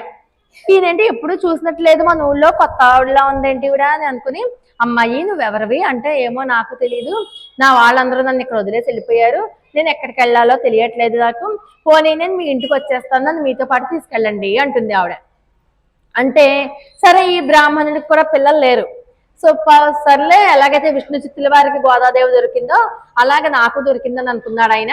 వెంటనే తీసుకెళ్లి తన భార్యకు చూపిస్తే, పోన్లేండి దైవవశాత్తు మనకు ఒక కూతురు కలిగింది అని అనుకుని వీళ్ళు వాళ్ళ కూతురి కింద భావించి కుముదవల్లి అని పేరు పెట్టారు. చేతిలో కలవపూతో దొరికింది కదా, అందుకని కుముదవల్లి అని చెప్పి పేరు పెట్టి ఆవిడ పెంచుతున్నారు. మరి ఆవిడ కులం ఏంటో తెలియదు, గోత్రం ఏంటో తెలియదు, తల్లిదండ్రులు ఎవరో తెలియదు. రేపు పొద్దుట పెళ్లి చేయాలంటే ఏమని చెప్పి పెళ్లి చేస్తారు? మా అమ్మాయి దొరికిందని చెప్పి అందరికీ తెలుసు కదా, మా అమ్మాయి పలానా గోత్రం అండి, పలానా కులం అండి అని ఏం చెప్తారు? పెళ్లి సంబంధం అంటే ఏదో అన్ని అడుగుతారు కదా. అదొక పెద్ద బెంగ పట్టుకుంది. కానీ ఈలోపు ఏమైంది, ఈ అమ్మాయి అపురూపమైన సౌందర్య రాశి, కుముదవల్లి అప్సరస్ కదా. అప్సరస్సులు అంటే ఎలా ఉంటారు? మన కథల్లో చదువుకుంటాం కదా, ఎంత అద్భుతమైన సౌందర్యంతోనో ఉంటారు కదా. అంత సౌందర్య రాశి అని చెప్పి నీలుడికి తెలిసింది. మరి నీలుడు ఆ రాజ్యంలోనే కదా పరిపాలించేది. నీలుడు తెలిసింది అనమాట. వాళ్ళు వీళ్ళు చెప్పారు, అబ్బా చాలా అందంగా ఉంటుంది, బ్రాహ్మణుడి ఇంట్లో ఉంది అలా అని. సరే ఎలాగన్నా సరే వెళ్ళి చూడాలి ఒకసారి అని చెప్పి వస్తాడు. అన్ని పనులున్నా సరే అన్ని పక్కన పెట్టేసి ఒకరోజు బ్రాహ్మణుడి ఇంటికి వచ్చి ఆయనకి కావాల్సిన కానుకలు అవి తెచ్చి చూస్తాడు. ఆయన మాట్లాడుతాడు కదా, ఇలా ఎత్తుక్కుంటున్నాడు అనమాట. ఎవరి కోసం? కుముదవల్లి కోసం. చూస్తాడు, అసలు వీళ్ళు విన్నదానికంటే కూడా ఎన్నో రెట్ల అందంగా ఉందిట. విన్నదే తక్కువ చెప్పారేమో, ఎన్నో రెట్ల అందంగా ఉంది అని ఇంకా డైరెక్ట్ గా పాయింట్కి వచ్చేస్తాడు, నేను ఆ అమ్మాయిని పెళ్లి చేసుకుంటాను అని. ఈయనకి అప్పుడే అమ్మాయి ఒక సమస్య తీరిపోయింది. ఎందుకని? కులము లేదు, గోత్రం లేదు, ఆవిడెవరో తెలియదు. అదే చెప్తాడు నీలుడికి, ఆవిడ కులం ఏంటో తెలియదు, గోత్రం ఏంటో తెలియదు, తల్లిదండ్రులు ఎవరో తెలియదయ్యా, మరి అలా నీకు చేసుకోవడం ఇష్టమైందంటే ఆవిడ కులంతో దాంతో నాకేం సంబంధం లేదు, మీ దగ్గర పెరిగింది కాబట్టి మీ అమ్మాయి కింద భావించి నేను పెళ్లి చేసుకుంటాను, ఆవిడని పెళ్లి చేసుకోవడంలో నాకు ఎటువంటి అభ్యంతరం లేదు అని చెప్తుంది. ఇదేదో బాగుంది, రొట్టె విరిగి నేతిలో పడింది అంటారు కదా, ఇదేదో బాగుందని చెప్పి గబగబా భార్య దగ్గరికి వెళ్ళి అడిగితే భార్య కూడా ఒప్పుకుంటుంది. కానీ కుముదవల్లి ఒక షరతు పెడుతుంది. నాన్నగారు, ఇన్నాళ్ళు మీరు నన్ను పెంచారు కాబట్టి నేను మీ మాట వింటాను, కాదన్ను. కానీ మీరు పరమ వైష్ణవులు, అంటే సర్వకాల సర్వావస్థలైన భగవంతుణ్ణి ఆరాధిస్తున్నారు. మీ వల్ల నేను వైష్ణవత్వం ఏంటో తెలుసుకున్నాను. చక్కగా ఊర్ధ్వపుండ్రాలు పెట్టుకుని శంఖ చక్రాలు వేసుకుని మనసా వాచా కర్మణ మీరు పరమాత్మనే కొలుస్తూ ఉన్నారు. అతను కూడా అలా వైష్ణవుడైతే అప్పుడు నేను పెళ్లి చేసుకుంటాను. మీకు ఇంతకు ముందే చెప్పాను, వైష్ణవ అన్నది ఒక క్యాస్ట్ కాదు, అది ఒక కులం కాదు. ఎవరైతే పరమ భక్తులో, ఎవరైతే విష్ణు భక్తులో వాళ్ళందరూ వైష్ణవులే. మరి పరకాలుడు ఏమి వైష్ణవుడు కాదు పుట్టుకతోటి కదా, ఏదో సైన్యాధిపతి అంతే కదా. మరి అతను కూడా వైష్ణవుడు అవ్వాలంటే ఆ షరతు విన్నాడు. సరే నువ్వేం చెప్తే అది చేస్తా, నువ్వేం చెప్తే అది చేస్తాను చెప్పు అంటే వెంటనే ఒక గురువు గారిని పట్టుకుని ఊర్ధ్వపుండ్రాలు 12 చోట్ల పెట్టుకోవాలి. పెట్టుకున్నాక సమాశ్రయణాలు చేయించుకోవాలి. అర్ధ పంచక జ్ఞానం అంటారు, ఆ జ్ఞానం తెప్పించుకోవాలి. అవన్నీ చేయించుకున్నాడు, వచ్చాడు. ఇప్పుడు నేను వైష్ణవుడిని, నన్ను పెళ్లి చేసుకొని. ఇంకా అయిపోలేదు, ఆ షరతు ఇంకా ఉంది చూడు. నువ్వు బాహ్యంగా అయితే వైష్ణవుడిగానే కనబడుతున్నావు, కానీ ఇన్నాళ్ళు నీకు మనసులో వైష్ణవత్వం లేదు, నీకు ఒక ఆహార నియమం లేదు, ఏ ఏ రకరకాల ఆహారాలన్నీ తినేసావు కదా. ఇప్పుడు నీ మనసులో కూడా సాత్వికమైనటువంటి బుద్ధి ఉండాలి. ఆహార శుద్ధో సత్వశుద్ధి. ఆహారం ఎప్పుడైతే శుద్ధి అవుతుందో అప్పుడు నీ మనసు శుద్ధి అవుతుంది. కాబట్టి నువ్వు ఆహార నియమాలు పాటించు. అంతేకాదు, నువ్వు ప్రతిరోజు 1008 మంది పరమ భాగవతోత్తములకి తదీయారాధన చెయ్యాలి, అంటే భోజనాలు పెట్టాలి. పెట్టడమే కాదు, వాళ్ళకి కాళ్ళు కడిగి వాళ్ళ శ్రీపాత్యర్థం సేవించు. సేవించాక వాళ్ళు తిన్నాక అప్పుడు మాత్రం ఆ ప్రసాదాన్ని నువ్వు తీసుకోవాలి. అప్పుడే నీ మనసు కూడా పరిశుద్ధం అవుతుందని చెప్పి నేను భావిస్తాను. అది వైష్ణవుల యొక్క లక్షణం. పరమ భాగవతోత్తములని ఆదరించాలి, వాళ్ళకి భోజనాలు పెట్టాలి, వాళ్ళకి అన్ని రకాలైనటువంటి అతిథి మర్యాదలు చెయ్యాలి. అలాగ ఒక్క ఏడాది చేయి చాలు.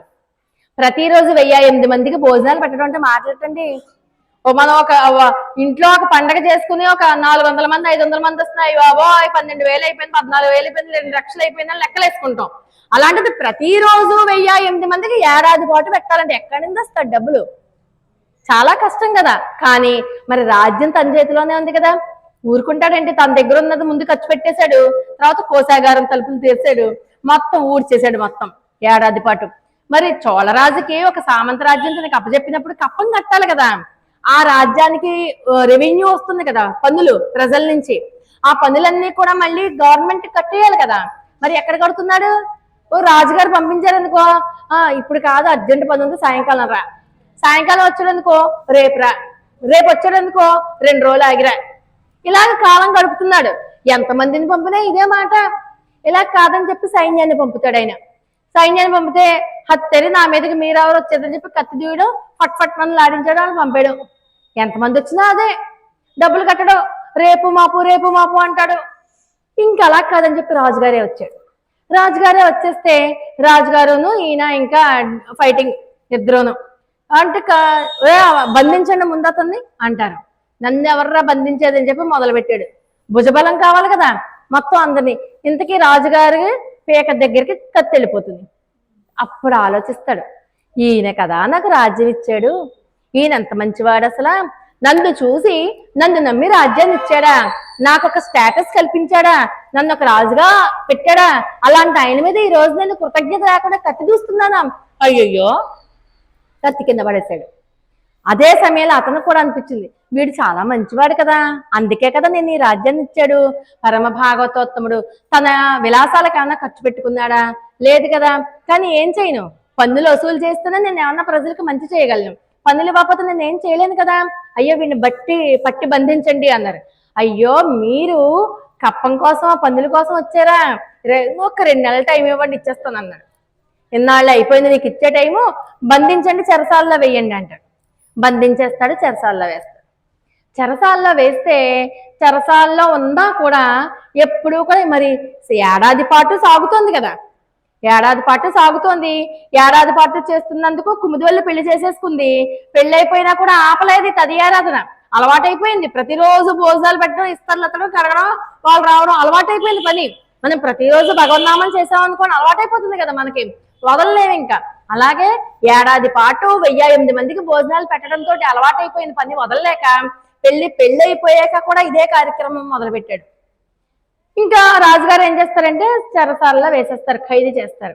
చెరసాలలో ఉన్నాక అలవాటైపోయిన ప్రాణమేమో సర్వకాల సర్వావస్థల ఎందుకు కూడా భగవన్నామాన్నే తలుచుకుంటూ, అయ్యో ఇవాళ తదియారాధన చేయలేదు, అయ్యో భాగవతోత్తములు వచ్చారేమో, భోజనం పెట్టలేకపోయాను, నేను ఇక్కడే ఉన్నాను, పరమాత్మ ఏంటి, ఇదే ఆలోచన.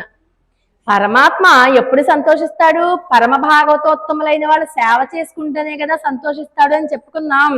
కల్లో కనబడతాడు కంచి వరదరాజ పెరుమాళ్. కనబడి ఫలానా చోట ఫలానా చెరువు దగ్గర ఉంది, అడుగునుంటుంది, ధనం తీసుకుని నువ్వు చెల్లించాల్సినవన్నీ చెల్లించే అని చెప్తాడు. వెంటనే తుళ్ళిపడి లేస్తాడు. కళ నిజమో తెలియదు కదా. వెంటనే అక్కడ ఉన్న భటుల్ని పిలిచి, నేను చెల్లించేస్తాను మొత్తం డబ్బులన్నీ కూడా, పన్నంతా వసూలు అయిపోయింది, నేను ఇచ్చేస్తాను, నాకు ఫలానా చోటకి తీసుకెళ్ళండి అంటారు. ముందు నమ్మరు, అయినా సరే చెప్పాడు కదా, ఆయన కూడా రాజే కదా, తీసుకెళ్తారు. అక్కడికి వెళ్ళాక గుర్తులు మర్చిపోయాడు. ఎక్కడ చెప్పాడో పరమాత్మ గుర్తులు మర్చిపోయాడు. అయ్యో అంటే నువ్వు ఎన్ని అబద్ధాలు చెప్తున్నావు అని చెప్పి మళ్ళీ తీసుకెళ్లి మళ్ళీ ఖైదు చేస్తారు. మళ్ళీ ఆ రాత్రి మళ్ళీ కళ్ళలోకి వచ్చినటువంటి స్వామి ఏం చేస్తారు, అన్ని రకాలైనటువంటి గుర్తులతో చెప్తారు. అక్కడికి వెళ్ళడం, అక్కడ ఉన్నటువంటి ధనం తీసుకోవడం, మొత్తం ఎంత కట్టాలో పన్ను అంతా కట్టేయడం, మిగిలింది ధనం మళ్ళీ తదియారాధన చేయడం. విసుగొచ్చేసింది.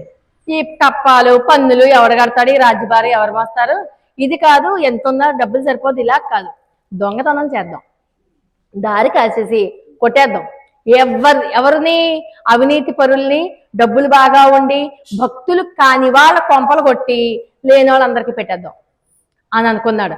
అంతే, భార్యతో సహా ఆ రాజుగారికి అప్పచెప్పేసి వెళ్ళిపోయి ఏం చేశాడు, ఆ దారి కాయడానికి మళ్ళీ హెల్పర్స్ ఉండాలి కదా, ఒక్కడో చేయలేడుగా దొంగతనం, గ్రూప్ ఉండాలి కదా, ముఠా, ఒక 5గురిని సంపాదించాడు. ఒకడేమో నోటి గాలితోనే ఎటువంటి గడి అయినా తీసేస్తాడు, ఒక నీటి మీద నడిచేవాడు, ఒకడు చెట్టుగా మారిపోయి దాంట్లో, అంటే ఒక్కొక్కరికి ఒక్కొక్క విద్య, అలాగే 5 రకాల విద్యలు ఉన్న వాళ్ళు. ఒకడేమో చెట్టెక్కి చూసాడంటే ఎన్నో యోజనాల దూరంలోంచి ఎవరు వస్తారో చెప్పేసుకుంటాడు, అంత దూరదృష్టి అనమాట. అలాంటి వాళ్ళు అలాంటి మంచి స్కిల్స్ ఉన్న వాళ్ళని, మంచి నైపుణ్యం ఉన్న వాళ్ళకి 5గురిని పెట్టాడు. 5గురు ఈయన కలిసి మొత్తం అందరూ ఏం చేస్తారు, రోజు చూస్తారు, ఓ చెట్టు ఎక్కుతాడు, ఎవడో చెప్తాడు, విజిలేస్తే వీళ్ళందరూ అలర్ట్ అయిపోతారు. అంతే, వాళ్ళ మీద పడి దోచేసుకోవడం, మొత్తం తదియారాధన చేయడం, ఇదే పని. అంతే, ఇంకా ఆ దారిలోంచి ఎవరు వెళ్ళడం మానేశాడు.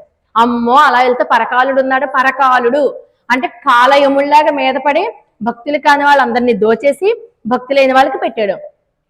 అమ్మో అటువైపు వెళ్ళకండర్రా, పరకాలుడు ఉన్నాడు, ఇంకేమన్నా ఉందా, మనం అలా వెళ్ళామంటే మనల్ని కూడా దోచేస్తాడు అని చెప్పి ఆ రోజు అటువైపు వెళ్ళడమే మానేశారు. శత్రువులకి యముడు అంటారు, పరకాలుడు అంటే శత్రువులకి యముడు, అది పేరు.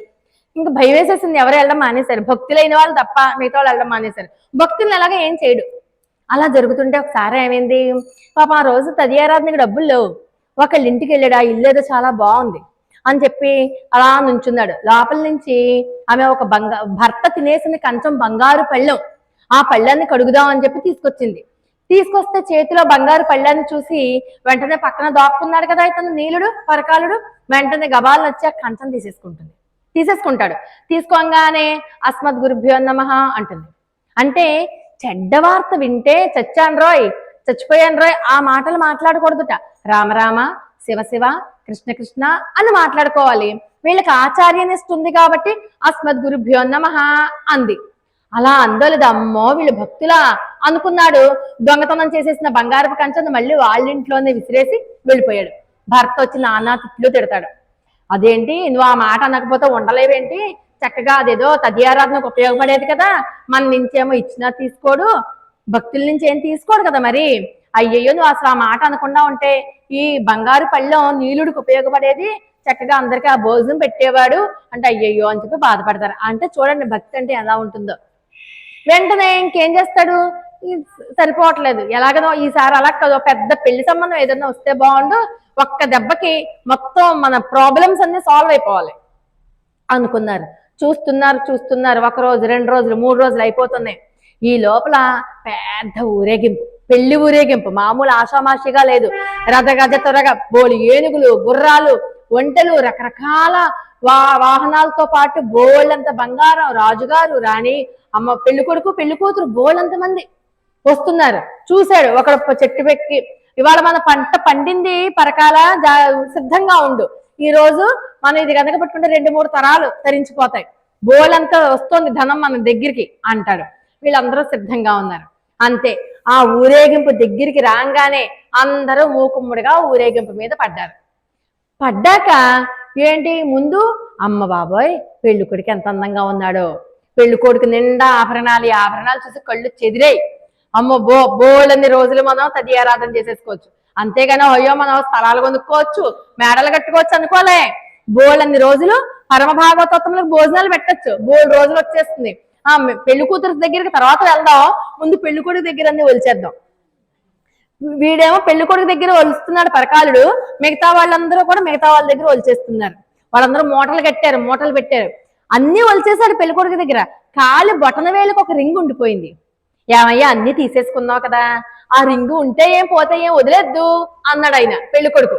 అంటే ఈ రింగు మాత్రం నువ్వేం చేసుకుంటావు, ఇది ఉంటే నాకు ఇంకో 2 రోజులకి భోజనాలకు వస్తుంది కదా అని చెప్పి నోటితో కొరికేస్తాడు వేల్ని. రాదు. ఏంటి రావట్లేదు అంటే, నువ్వేదో మంత్రం చేసావు చెప్పు, ఏం చేసావో, ఎందుకు రావట్లేదా రింగ్ అని అడుగుతాడు. ఈ లోపల ఈ మిగతా ఉన్నారు కదా, ఫ్రెండ్స్ ఉన్నారు కదా 5గురు, వాళ్ళందరూ వచ్చి పరకాల ఈ సంచుల్లోకి ఎత్తినటువంటి బంగారు మూటలు పైకి లేవట్లేదు. ఇతను ఏదో ఖచ్చితంగా మాయగాడు అయి ఉంటాడు, మాయగాడు కాబట్టే రావట్లేదు అని చెప్పి అడిగితే అప్పుడు డౌట్ వస్తుంది. నువ్వేదో మాయ చేసావు నువ్వు, అందుకే సంచులు పైకి రావట్లేదు, కాలుకున్నటువంటి ఉంగరం కూడా రావట్లేదు, నువ్వేం మాయ చేసావో చెప్పు అని చెప్పి అడిగితే అప్పుడు అంటాడు, నా దగ్గర ఒక మంత్రం ఉంది, ఆ మంత్రం నీకు చెప్తాను, నువ్వు చెప్పమన్నావు కదా నేను చెప్తాను, కానీ ఆ మంత్రానికి ఒక షరతు ఉంది. నువ్వు ఇలా అంజలి ఘటించి తల వంచుకుని నా దగ్గర నిలబడు, అప్పుడు నీకు చెప్తాను. టట్, నేను తల ఎందుకు వంచుతాను, నేను తల వంచును, నేను ఇప్పుడు ఎవ్వరికి దండమే పెట్టలేదు, నేను నీ దగ్గర ఎందుకు దండం పెడతాను అని అనుకున్నాడు. అన్నాడు కూడా పైకి, నేను పెట్టిన ఎవరి దగ్గర తల వంచును, ఎవరికి దండం పెట్టను అన్నాడు. అని కొంతసేపు ఆలోచిస్తాడు. ఓన్లే ఏదో మంత్రం చెప్తాను అంటున్నాడు కదా, దండం పెట్టి తల వంచితే నష్టం ఏంటి, ఎందుకోసం, వీళ్ళందరికీ భోజనాలు పెట్టచ్చు కదా, ఒక్కసారి అలా దండం పెట్టి అది చెప్పేది ఏదో వినేసాను అనుకో, మన దాన్ని మనం ఉంటాం, వాళ్ళ దాన్ని వాళ్ళు వెళ్ళిపోతారు, చక్కగా అందరికీ భోజనాలు పెట్టచ్చు, సమస్య తీరిపోతుంది కదా, ఎందుకు తల వంచకూడదు. అలా ఒక్క నిమిషం ఆలోచించాడు. సరే అయితే నువ్వు చెప్పినట్టే చేస్తాను అని ఇలా అంజలి ఘటించి తల వంచాడో లేదో చెవిలో మంత్రం చెప్పాడు. 8 అక్షరాల నామం చెప్పాడు. నామం చెప్పి ఆ నామాన్ని అని తల పైకెత్తేసరికి అక్కడ అఖిలాండకోటి బ్రహ్మాండ నాయకుడైనటువంటి రంగనాయకి సాక్షాత్కారం. వాళ్ళెవరు, ఆ పెళ్లి కొడుకు, పెళ్లి కూతురు, పెళ్లి బృందం అంతా సాక్షాత్తు రంగనాథుడే వచ్చేసాడు అనమాట. అలాగా అప్పుడు అయ్యా, నా జన్మ ధన్యమైపోయింది స్వామి, నేను ఈ అరణ్యంలో నిన్ను సులభంగా ఇక్కడికి నా వల్ల నువ్వు వచ్చావు కాబట్టి ఈ పేరు చిరస్థాయిగా ఇక్కడే ఉండిపోవాలి, నువ్వు ఇక్కడే ఉండు, అందరికీ నువ్వు వరాలు ఇవ్వు, నువ్వు ఎక్కడికి వెళ్ళొద్దు, నీ దగ్గరికి అందరూ రాలేరు కదా, నువ్వు ఇక్కడే ఉండు అంటే అప్పుడు ఆ వరంతో పాటు ఇంకొక వరం కూడా ఇచ్చి పరకాల ఈ మన ఇద్దరికి ఇప్పుడు దోపిడీ దొంగలతో ఉత్సవం జరిగింది కదా, ప్రతి వైష్ణవ ఆలయంలో కూడా ఈ తిరుపతి ఇవాళ జరుగుతుంది, అక్కడ శ్రీరంగంలో జరుగుతుంది, ప్రతి వైష్ణవ ఆలయంలో కూడా ఈ దోపిడీ దొంగల ఉత్సవాన్ని జరుపుతారు. ఈ జరపడమే కాదు, ఈ కథని వాళ్ళందరూ కూడా చెప్పుకుంటారు, నీ పేరు చిరస్థాయిగా నిలిచిపోతుంది అంటూ ఆ స్వామివారు అమ్మవారు నీలుణ్ణి కటాక్షిస్తారు. మరి ఇప్పుడు చెప్పండి, దొంగతనం చేయమన్నట్టే కదా మరి స్వామి అంటే, తను ఏం చేశాడు, తను చేసే పని వల్ల కర్తృత్వ భావనే తప్ప దానివల్ల ఎటువంటి ఫలితాన్ని ఆశించలేదు. దొంగతనం చేస్తే ఖైదు చేస్తారని తెలుసు, పాపం వస్తుందని చెప్పి తెలుసు, కానీ ఎవరి కోసం చేశాడు, భాగవతోత్తములైనటువంటి భక్తుల కోసం చేశాడు, భక్తుల కడుపు నింపడమే ధ్యేయంగా పెట్టుకున్నాడు, భక్తులే పరమాత్మ అనుకుని చేశాడు, పాపమా పుణ్యమా ఆలోచించలేదు, అవన్నీ పరమాత్మ చూసుకుంటాడని చెప్పి వదిలేశాడు. అటువంటి గోప బాలికలు అంటే వంశం కాబట్టి ఈ రోజు మనం లేపుకున్నటువంటి ఆళ్వారు తిరుమంగై ఆళ్వారు. ఎవరు, తిరుమంగై ఆళ్వారు. అంతేకాదు మనకి శ్రీరంగంలో ఎన్నో ప్రాకారాలు కట్టించి దాన్ని డెవలప్ చేసింది కూడా ఈ ఆయనే, తిరుమంగై ఆళ్వారే. అక్కడ రంగనాథుడు స్వయంగా చెప్తారు, నువ్వు శ్రీరంగంలో ప్రాకారాలు అవన్నీ కూడా అభివృద్ధి చేయి, ఇప్పుడు ఉన్నవన్నీ కూడా మన వాళ్ళు కట్టింది ఏం కాదు, ఈ ఆళ్వార్లు కట్టిందే. ఇవన్నీ కూడా ఆళ్వార్లందరూ కూడా ఈ కలియుగంలో పుట్టిన వాళ్ళే, గోదాదేవితో సహా అందరూ ఈ కలియుగంలో పుట్టిన వాళ్ళే. ఎక్కడో త్రేతాయుగమో ద్వాపర యుగమో కాదు, కలియుగంలో పుట్టినటువంటి వాళ్ళే. కాబట్టి అక్కడికి వెళ్ళి ఆ శ్రీరంగాన్ని కూడా అభివృద్ధి చెయ్యి అని చెప్పి ఆయన ఆశీర్వదించి ఆ రకంగా ఆయన అక్కడే వెలిశారు. అలాగే ఈ దోపిడీ దొంగల ఉత్సవం అని చెప్పి ప్రతి వైష్ణవ ఆలయంలో కూడా ఇప్పటికీ జరుగుతూనే ఉంటుంది, ఎప్పుడూ జరుగుతూనే ఉంటుంది. తిరుమంగై ఆళ్వార్ దివ్య తిరువడిగలే శరణం. స్వస్తి ప్రజాభ్య పరిపాలయంతాం న్యాయేన మార్గేణ మహిమహీసాః. గోబ్రాహ్మణేభ్య శుభమస్తు నిత్యం. లోకా సమస్తా సుఖినో భవంతు. ఆండాళ్ దివ్య తిరువడిగలే శరణం.